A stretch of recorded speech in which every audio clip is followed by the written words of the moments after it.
2019년 새해가 밝아왔습니다. 여러분, 새해가 되면 우리는 막연한 기대를 하고 새해 희망을 갖습니다. 그런데 그러한 기대가 얼마 가지 않아서 잊혀지게 되는 것을 우리는 여러 번 경험했습니다. 저도 새해가 되면 굉장히 많은 기대를 합니다. 그래서 이렇게 이게 뭐냐면요, 저의 이 계획표 쓰는 그건데 되게 크지 않습니까? 저희 아내가 보고 깜짝 놀라던데 하나도 놀라지 않아서 제가 더 놀랐습니다. 제가 이 계획을 하면서 새해는 살을 빼야지, 공부를 해야지, 뭘 해야지 이런 것들을 막 적지 않습니까? 근데 잘 되지 않는 것이죠. 왜 되지 않을까? 단연간 실패의 경험을 한 제 입장에서 보면 우리가 그냥 막연하게 계획을 저의 모습들을 아름답게 꾸미고 기대하면서 쓰는 것이라는 거죠. 구체적이고 뭔가 명확하고 그리고 어떠한 부분에서 명확한 표대가 있어야 되는데 그러한 부분들이 없이 새해이기 때문에 시작이기 때문에 저희들이 기대를 하는 것 같습니다. 또 하나는 실패했을 때 그것들을 마음을 붙잡아주고 함께 가야 되는 그러한 일들이 있어야 되는데 어쨌든 나 혼자만 이것들을 쓰고 지우고 안 되면 그만이고 이런 경우가 되는 것 같아요. 우리가 새해가 시작이 되면 여러분 새해에 나의 자신에 대해서 돌아보고 바깥 일에 대해서 어떠한 기대와 어떤 계획을 갖게 되어지지만 믿음의 사람들이 꼭 가져야 될 것, 우리가 신앙 안에서 어떠한 기대와 어떠한 목적과 방향이 있는지를 계획을 세우거나 바라보는 부분들은 매우 적을 것 같습니다. 여러분 어떻게 새해에는 성경을 몇 번 읽으실 계획이십니까? 새해에는 하나님 앞에 얼마나 많은 시간을 엎드려서 주님과 교제할 계획을 갖고 계세요? 그런 부분들이 우리에게 너무나도 필요하지만 어쩌면 너무나 우리들은 좀 신앙생활에서 수동적인 부분이 있는 것 같습니다. 그렇다면 우리가 어떠한 마음으로 기대함을 갖고 또 나아가야 될지 오늘 말씀을 통해서 주님의 말씀 가운데 교훈을 나누고자 합니다. 오늘 우리가 읽은 본문은 우리의 왕 되신 예수님께서 어떠한 어린 시절을 보여주셨는지 보여주고 있습니다. 마태복음 1장과 2장을 통해서 이 땅에 오신 예수님께서 왕으로 오셨을 때 어떠한 모습인가라는 것들을 쭉 보여줬어요. 족보를 통해서 그분이 예사롭지 않는 집안의 존재였고 결국 그 족보의 중심은 다윗 왕에 대한 그 왕권의 후손인 예수 그리스도를 지칭하고 있다. 그래서 예수님은 왕이시다. 이런 것들을 드러내고 있고요. 1장 하반부를 보면 그 왕의 이름이 나와 있습니다. 예수, 구원자라는 거죠. 임마누엘, 그 구원자가 우리에게 오셨다라는 겁니다. 새로운 왕이신 것이죠. 보통 유명한 사람 우리가 찾아가지 유명한 사람이 우리를 찾아오지 않는데 이분은 임마누엘 하신다라는 것입니다. 이정 상반절을 보면 그 예수님께서 어떠한 왕이심을 보여주시냐면 또한 심판의 하나님이심을 보여주세요. 동방박사라는 듣도 보도 못한 사람들이 이 예수님을 경배하러 오는데 예루살렘에 있는 왕과 대제사장들과 서기관들은 무엇을 하고 있습니까? 거짓 왕을 섬기고 있고 예수 그리스도가 태어났다는 사실을 들었지만 그 사실을 받아들이긴커녕 그들이 소동했다라고 얘기합니다. 두려워했다라는 것이죠. 그 부분을 조금만 설명해 드리면 자신들이 거짓 왕을 섬기는 것이 드러날까봐 자신들이 갖고 있는 권력을 빼앗길까봐 두려워했다라는 것입니다. 그러한 가운데에서 이제 마지막으로 2장 하반절의 내용을 통하여서 예수님의 어린 시절을 보면서 우리가 이제 어떠한 마음으로 신앙생활을 하고 구주를 받아들이면서 나아가야 되는 것인지 어린 시절을 보면서 이야기를 하고 있습니다. 오늘 본문을 살펴보면 먼저 13절을 통해서 우리가 생각해 볼 수 있는 것은 우리에게 먼저 오늘 본문에 대한 세 가지 정보를 주고 있는데요. 첫 번째는 헤롯이 아기 예수를 뭐하라고 한다고요? 죽이려고 한다라고 이야기하고 있습니다. 두 번째는 그 위협을 피하기 위해서 온 가족이 어디로요? 애굽으로 피했다라는 것을 이야기하고 있고요. 세 번째, 그 위험은 끝이 나는 것이 막연한 것이 아니라 기간이 지나면 회복될 것이다 라는 내용같이 세 가지를 주고 있습니다. 13절 서두를 보면은요, 그들이 떠난 후에라고 합니다. 아마도 베들레헴에서 태어나신 구주를 영접하고 경배한 동방 박사들이 경배한 직후의 일인 것이죠. 그때 어떠한 일이 있습니까? 주의 사자가 요셉에게 현몽했다라고 합니다. 현몽이라는 것은 꿈에서 나타났다는 거죠. 꿈에서 지금 제가 조금 전에 말씀한 세 가지 이야기를 얘기해 줍니다. 그 이야기를 듣고 요셉이 어떻게 합니까? 14절을 보면 일어나서 그 꿈에서 깬 다음에 바로 밤에 아기와 그 어머니를 데리고 애굽으로 떠났다라는 것을 본문에서 이야기를 하는 것이죠. 예수님께서 이 땅에 오시고 태어나신 그 직후에 첫 시작이 어떻습니까? 만만치 않은 것입니다. 저희 첫 아이가 태어났을 때 한 3일 정도 있다가 이틀, 3일로 기억을 하는데요. 다른 데로 옮겨지게 돼요. 이제 산모와 아이들이 있을 공간으로 가거든요. 근데 저희 아이가 1월 달에 태어났기 때문에 그때 가장 추웠습니다. 근데 너무 걱정이 되더라고요. 아기가 잘 갈 수 있을까? 근데 생각해 보십시오. 예수님께서 어디에 태어나셨습니까? 마구간에 태어났습니다. 마구간에 태어났고요. 그 다음에 그 마구간에 태어나서 경배를 받은 직후에, 그러니까 며칠 되지 않아서 그 피덩어리를 데리고 어디로 가야 됩니까? 애굽이라는 땅으로 가야 되는 거예요. 피난을 가야 되는 상황인 거죠. 그러니까 쉽지 않은 시작이에요. 이 부분에 대해서. 그런데 마태복음에는 이러한 사건들을 이야기하면서 예수님의 고난, 예수님의 아픔 이렇게 이야기하지 않습니다. 먼저 15절 우리 본문을 같이 다시 한번 읽어보겠습니다. 15절입니다. 시작. 헤롯이 죽기까지 거기 있으니 애굽으로부터 내 아들을 불렀다 함을 이루려 하심이라. 아멘. 오늘 본문 이 15절에 나타나 있는 말씀은요, 호세아 11장 1절에 인용되어 있는 말씀입니다. 예수님의 가족이 이집트에 간 사건이 우연한 일이 아니고 구원사적인 관점에서 하나님의 아들인 예수님을 이스라엘 백성을 대표로 한다면 예수님께서 이 이집트로 갔다가 나오는 것을 어떻게 보고 있냐면요, 애굽에서 종살이했던 그 백성들이 400년 만에 하나님의 은혜로 말미암아 이렇게 하나님이 부르셔서 출애굽했다. 기쁜 일인 거죠. 그죠? 네, 기쁜 일입니다. 출애굽했으니까 400년 동안 종살이해서 이렇게 자유를 얻는 이 사건을 호세아서 11장 1절에 내 아들을 불렀다 이렇게 표현한 거예요. 그래서 지금 마태복음은 예수님께서 애굽으로 간 사건을 이러한 기쁨과 은혜가 있다라는 것을 표현하고 있다는 것이죠. 여러분 다시 한번 제가 정리해 드리겠습니다. 분명히 피덩이인 그 아기 예수를 들고 애굽으로 가는 길은 굉장히 어려운 길이었어요. 그런데 성경에서 뭐라고 이야기하는 것은 이게 구원을 이루는 하나님의 말씀을 이루는 아주 귀한 사건이었다라고 얘기하는 것이죠. 근데 이게 앞뒤가 안 맞는 것은요, 여러분 한번 생각해 보세요. 이 호세아서 11장 1절의 말씀이 주어진 시점은 언제냐면 400년의 종살이를 마치는 그 타이밍을 이야기하는 것입니다. 그러니까 모세가 이제 이끌어 나가려는 그런 타이밍을 이야기하는 거죠. 근데 지금 오늘 본문에서는 어떠한 타이밍에서 얘기하냐면 예수님께서 애굽으로 가는 시점을 이야기하는 거예요. 그리고 제가 처음 이야기했던 13절 기간은 있지만 야, 몇 년 뒤야? 라고 얘기하시지 않았다는 거예요. 즉 고난을 시작되는 시점이 있다라는 것이죠.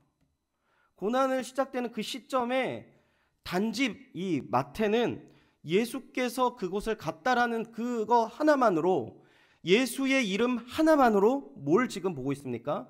회복의 은혜와 사랑을 기대하기 충분하다라는 것을 지금 오늘 본문 속에서 이야기하는 것이에요.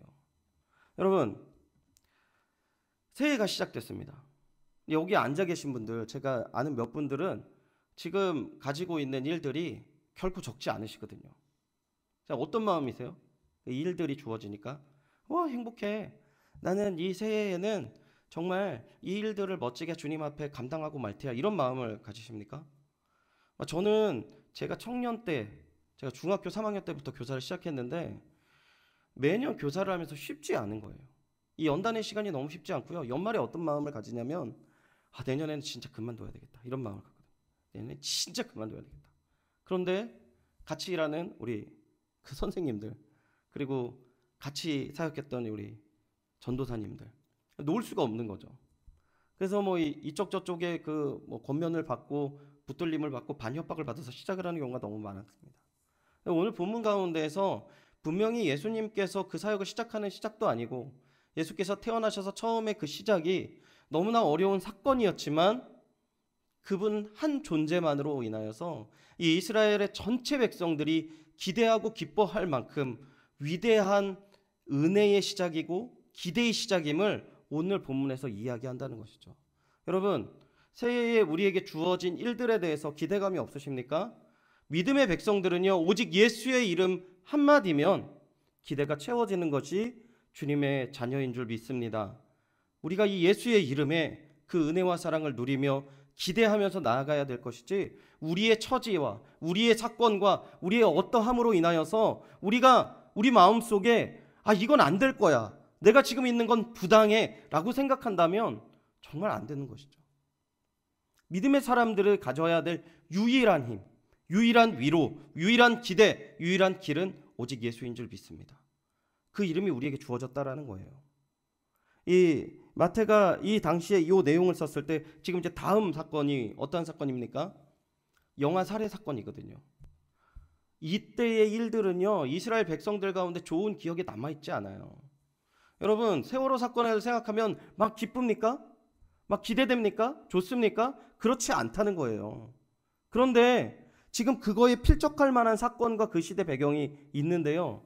그리고 예수님 또한 그 자기 백성들이 왕부터 시작된 철저한 성직자들의 타락과 그 모든 이권을 가진 자들의 타락으로 인하여서 핍박받아서 모셔도 부족할 만, 쫓겨나는 그 과정 속에서 이 사람은 오직 그 예수 이름 하나로만으로 다른 시각으로 보게 되었다는 것이죠.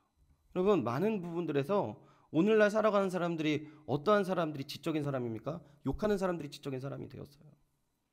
동성애를 인정하지 않아? 아니, 이거밖에 생각하지 못해? 아니, 도대체 이 사람들 생각이 있는 사람들이야? 내 생각에는 마치 너무나도 똑똑한 사람들이 얘기하는 것처럼 너도 나도 끊임없이 밑도 끝도 없이 이야기하는 게 지금 시대 아닌가요? 예수님께서 태어나자마자 애굽으로 쫓겨났다라는 사건 하나만으로 예수님에 대한 진정성과 예수님에 대한 모습에 대한 우리가 비판하고 또한 기대하고 있는 모든 백성들을 너희들 기대할 거 하나도 없어 라고 할 만큼 너무나도 시니컬한 표정으로 생각으로 비판할 수 있는 내용들이 너무나도 많다는 거예요. 그런데 마태는 오직 예수의 이름으로, 오늘 말씀에 우리에게 주어진 내용 뭡니까? 오직 예수의 이름이 이러한 풍성한 기대를 가지고 있다라고 이야기합니다. 이 마태 복음에서 인용된 호세아서 11장 이 문맥은 다가올 이스라엘의 회복에 대한 비전을 이야기하고 있는데요. 호세아는 이스라엘을 애굽에서 불러내어 약속의 땅으로 이끌었던 하나님께서 그들의 배신과 실패를 불구하고도, 여러분, 이 홍해를 건너고 나서 이 광야를 갔을 때 이 백성들이 막 아멘 아멘 믿습니다 이렇게 가지 않았습니다. 끝까지 배신했고 그 땅 바로 앞에서까지 하나님 비난했던 게 그 백성들이지 않습니까? 그런데 여기서 호세아서 11장 8절의 말씀을 보면 하나님이 어떠한 긍휼로 그들을 회복시킬 것인지 그 마음을 이야기하고 있어요. 호세아서 11장 8절 화면을 보시면서 함께 읽어보도록 하겠습니다. 시작. 에브라임이여 내가 어찌하여 너를 놓겠느냐, 이스라엘이여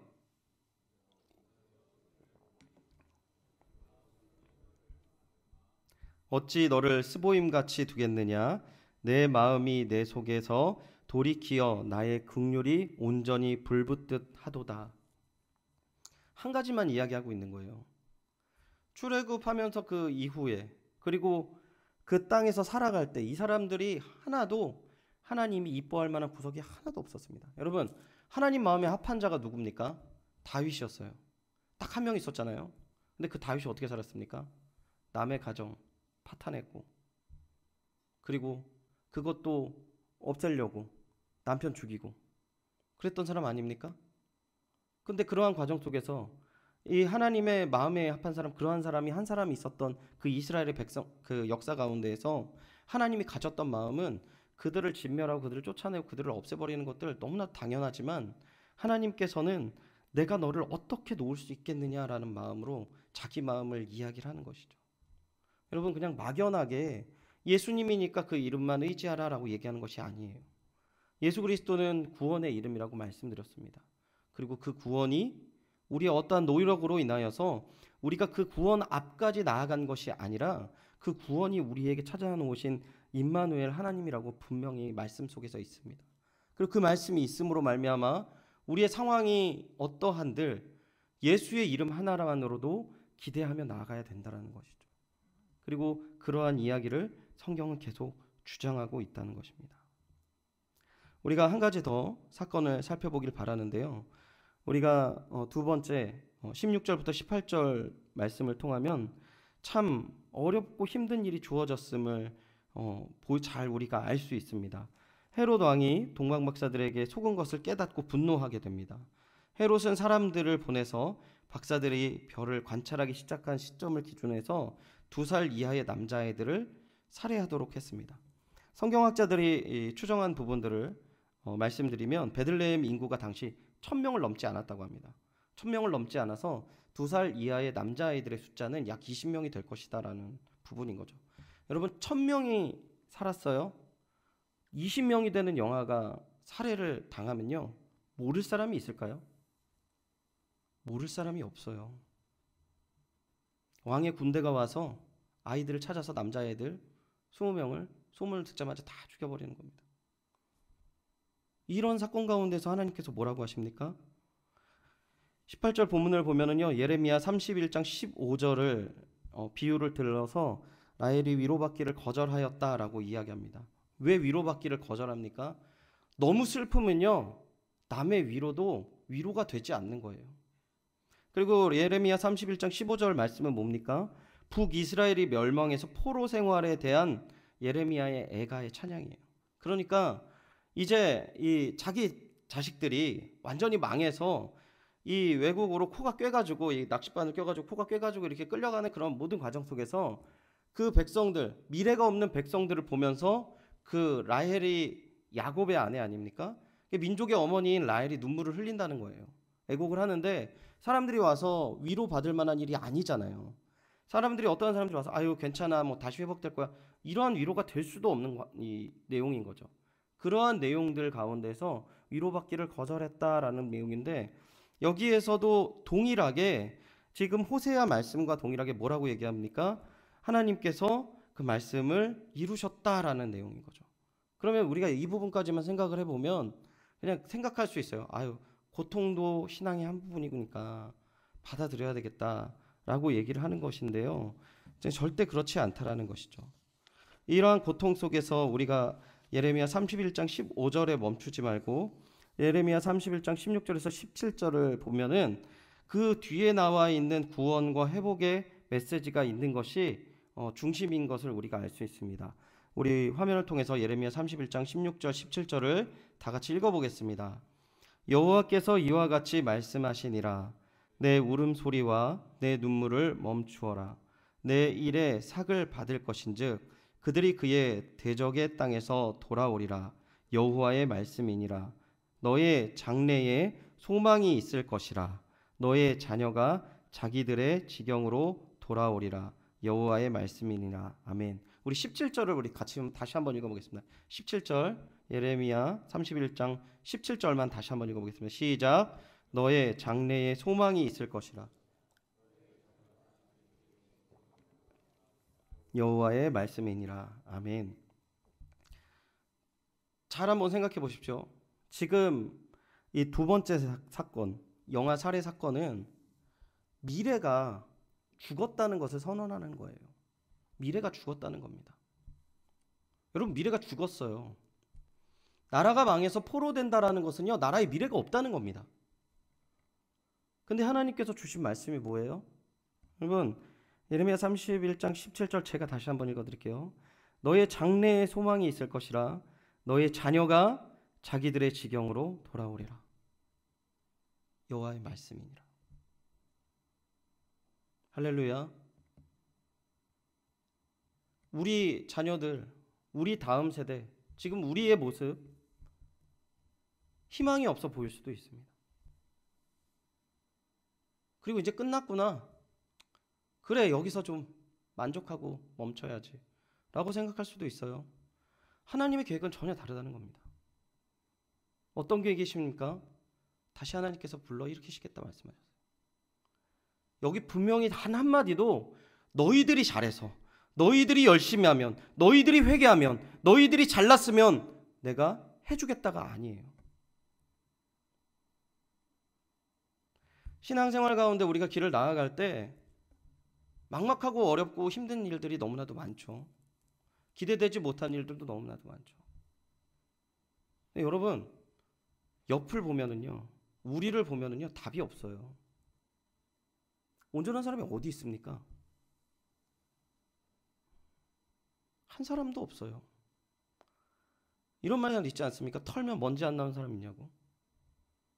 인간의 뛰어난 지성으로 서로를 바라볼 때 어떤 사람들이 하나님 앞에 온전하게 설 수 있을까요? 여러분, 로마서 2장 말씀 보면 제일 먼저 이야기하는 사람이 누군지 아십니까? 심판받으러 당한 사람. 남을 판단하는 자들아. 주님께서 이렇게 말씀하세요. 우리는요, 단 하루도, 단 한순간도 주님 앞에 온전히 설 수 있는 존재가 아니라는 겁니다. 그래서 하나님께서 뭘 아십니까? 자신의 아들을 이 땅 가운데 보내신 겁니다. 그리고 우리의 비탄과 우리의 어려움과 우리의 아픔 주님께서 아신다는 거죠. 아시고 어떻게 하십니까? 회복시킨다는 것입니다. 할렐루야. 그 믿음으로 나아가는 것입니다. 새해가 시작되었다고 뭔가 우리의 겉모습을 통하여서, 우리의 연약한 모습을 통하여서 기대하지 못하고 나아가지 못하는 게 아니라 오직 예수, 우리에게 주어진 구원의 이름, 주님의 아들, 그 구원의 이름을 힘입어서 주님 앞에 기쁨으로 나아가는 신앙생활이라는 것입니다. 그러한 은혜와 사랑이 이 자리에 주님을 바라보시는 귀한 주님의 종들 가운데 가득하시길 축원드립니다. 말씀을 맺겠습니다. 사람들이 가지는 막연한 기대와 또한 어떠한 마음으로 나아가는 것이 신앙생활이 아닙니다. 우리는 오직 예수님을 기대하고 예수님이 구원이라는 사실을 믿고 그 믿음으로 말미암아 하나님의 사람, 하늘 사람으로 살아가는 것이죠. 오늘 주님의 은혜를 먼저 기대하는 주님의 백성 되시기를 소원합니다. 예수님은 이미 우리에게 오셔서 구원을 선포하셨습니다.